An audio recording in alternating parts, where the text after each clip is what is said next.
Namimili po tayo dito sa Divisoria. Ito. Yan. Tsaka yan. Tsaka yan. Yan. O, tsaka ito. O, isang ganyan. Ay lang? Oo. Ito meron na ako nito. Ibang iba. Ayaw mo nito. Hello po and good morning, no. Nakakagigising ko lang po. Kahapon po ay namili po tayo sa Divisoria ng mga paninda. At ito po ayusin natin itong mga paninda ko dahil itong araw na po ay pupunta po ako sa Obando, Bulacan. Magtitinda po tayo.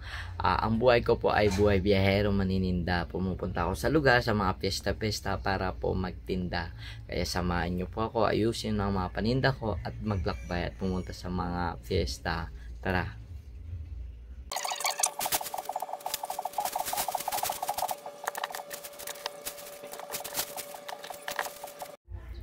Yun po pagkatapos ko puligpitin ang aking mga paninda, ayusin ang mga bag o dapat dalhin, ay maliligo muna ako, kakain at alis na po tayo papuntang Obando, Bulacan. Sana po makalatag tayo doon at makapagtinda ng maayos dahil ang pesta nila doon po ay Lunes. Tara po.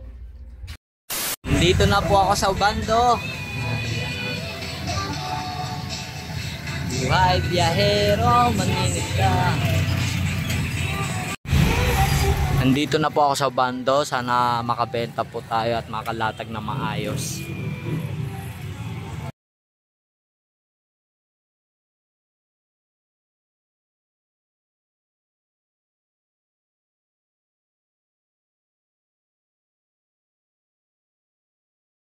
Pagod, katatapos ko lang mag-display.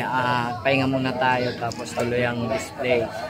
So, nandito po tayo sa Obando, Bulacan. Bismillah, sana po maubos lahat to ng aking squeezy. Isa na naman po sa mga trending na toys, sana po maubos. Ayan, no.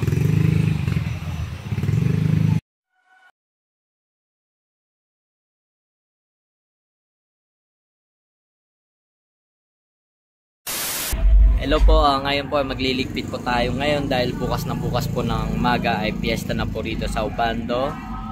Yun na nga po. Ang piyesta po nila rito ay May 19 po dito sa Obando. Isa sa dinadayo sa mga piyesta dito sa ating bansa.